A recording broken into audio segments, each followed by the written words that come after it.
Hello दोस्तों, the law classes में आपका स्वागत है। दोस्तों, हम इस वीडियो में भारतीय दंड संहिता 1860 के साधारण अपवाद वाले चैप्टर अध्याय 4 की प्रश्नोत्तर सीरीज चालू कर रहे हैं। दोस्तों, यहाँ से आपको टेस्ट पेपर के तौर पर हर वीडियो में लगभग 15 से 20 क्वेश्चन मिलेंगे दोस्तों, जिससे आपकी तैयारी परीक्षा के दृष्टिकोण से बहुत अच्छी हो सकेगी। और दोस्तों, इनमें से क्वेश्चन रिपीट भी हो सकते हैं, इसलिए इन क्वेश्चनों को ध्यान से देखिए दोस्तों। तो दोस्तों, स्टार्ट करते हैं।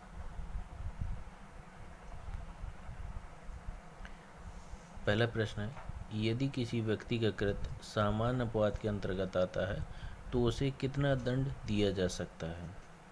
दोस्तों, आपको पता है कि सामान्य अपवाद है जो आपको डिफेंस प्रदान करते हैं। तो विकल्प देखते हैं दोस्तों। ए, कोई दंड नहीं। बी, उस अपराध के लिए विहित दंड का आधा। सी, उस अपराध के लिए विहित दंड का चौथाई। या डी, न्यायालय के स्वविवेक पर निर्भर है। दोस्तों, आप लोग आंसर इसके सोच लीजिए। तो दोस्तों, देखते हैं कौन सा विकल्प सही है।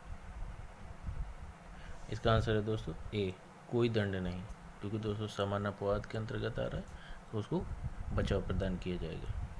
नेक्स्ट क्वेश्चन, ये कथन कारण पर आधारित है। देखते कथन क्या है। कोई बात अपराध नहीं है जो ऐसे व्यक्ति द्वारा की जाती है जो उसे करते समय चित्त विकृति के कारण उस कार्य की प्रकृति जानने में असमर्थ है। कारण क्या है इसका दिया गया। तथ्य की भूल एक अच्छा बचाव है और विधि की भूल बचाव नहीं है।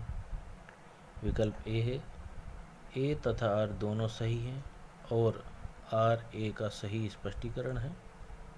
बी, ए तथा आर दोनों सही हैं परंतु आर ए का सही स्पष्टीकरण नहीं है। विकल्प सी, ए सही है परंतु आर गलत है।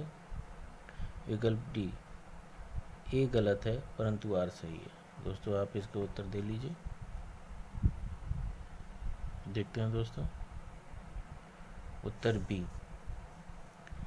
ए तथा आर दोनों सही है परंतु आर ए का सही स्पष्टीकरण नहीं। देखते हैं दोस्तों क्यों नहीं है।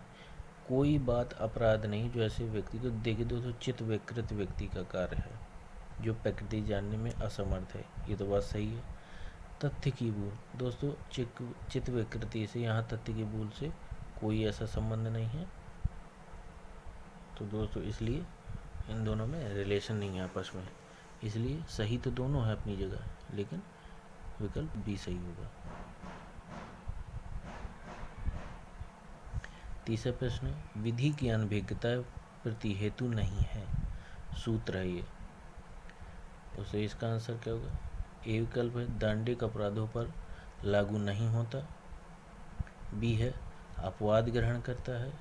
सी है, केवल किसी विदेशी के मामले में जिसके बारे में युक्त रूप से यह धारण नहीं की जा सकती कि वह देश के कानून को जानता था, अपवाद ग्रहण करता है। डी, कोई अपवाद ग्रहण नहीं करता है। सोच लीजिए दोस्तों आप इसका आंसर।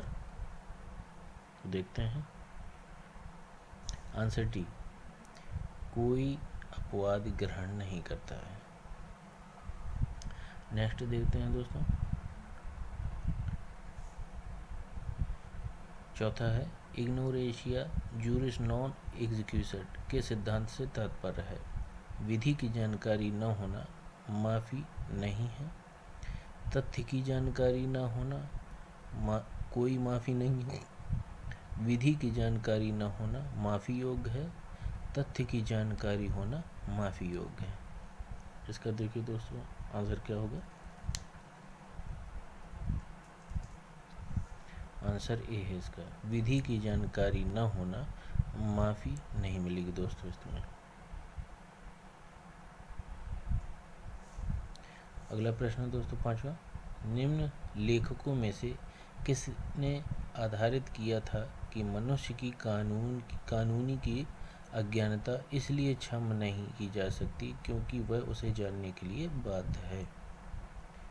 ए है विकल्प ऑस्टिन, बी वैली, सी केल्सन, डी उपरोक्त में से कोई नहीं। देखते हैं दोस्तों इसका आंसर क्या होगा।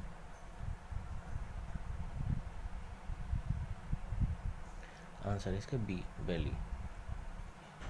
नेक्स्ट क्वेश्चन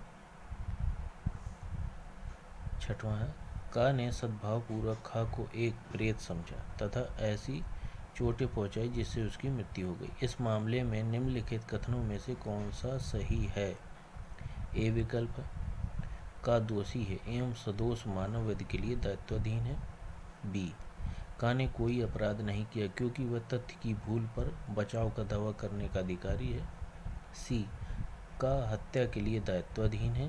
डी का उपेक्षा द्वारा मृत्यु कारित करने के लिए दायित्वाधीन है। दोस्तों इस पे आप आंसर देख लीजिए, सोच लीजिए कौन सा होगा।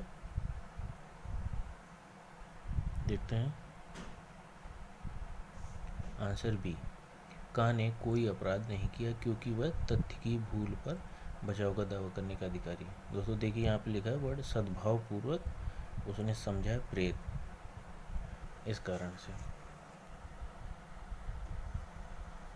नेक्स्ट है दोस्तों 7वां है, एक अंधे व्यक्ति को अश्लील पत्रिका विक्रय करने के लिए भारतीय दंड संहिता की धारा 292 के तहत आरोपित किया गया। उसका बचाव था कि उसे जानकारी नहीं थी कि जो पत्रिका उसने विक्रय की वह अश्लील थी। विकल्प है दोस्तों, तथ्य की भूल के कारण सफल होगा। बी असफल होगा। सी न्यायालय का विवेकाधिकार है। डी उपयुक्त में से कोई नहीं। दोस्तों इसका आंसर आप लोग सोच लीजिए क्या होगा। देखते हैं दोस्तों इसका आंसर ए, तथ्य की भूल के कारण सफल होगा। इसे दोस्तों जनरल डिफेंस का बचाव मिलेगा क्योंकि वह अंधा है और उसे पता नहीं है। 8वां प्रश्न है, एक जल्लाद जो न्यायालय के आदेश के अनुसरण में किसी कैदी को फांसी पर लटकाता है किस आधार पर आपराधिक दायित्व से छूट प्रदान करने का अधिकारी है।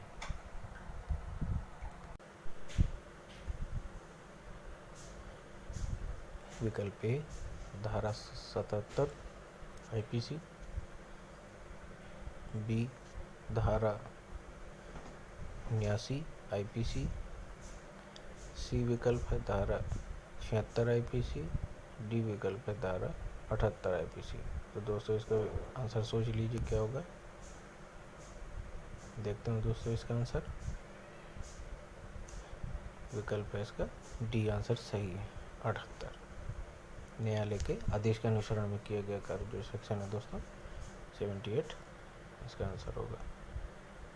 और दोस्तों ये जितनी बाकी की धाराएं हैं इन्हें आपको कमेंट में लिख करके बताना है। जिन सेक्शनों में एक्स्ट्रा धाराएं लिखी गई हैं उनको आपको कमेंट में बताना है कि कौन सी धारा में क्या लिखा गया है। नेक्स्ट है दोस्तों,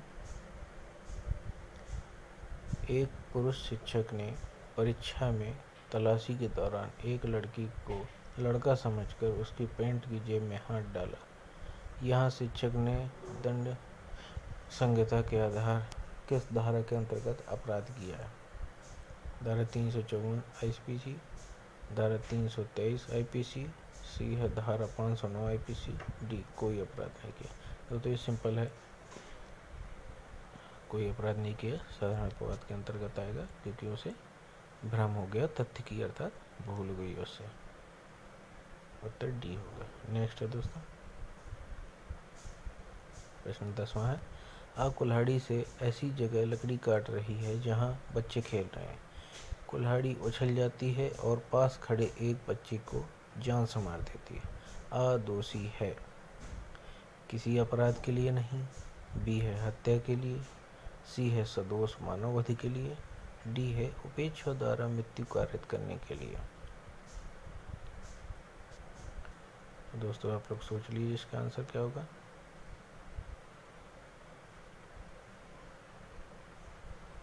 आंसर है इसका डी, उपेक्षा द्वारा मृत्यु कारित करने के लिए। दोस्तों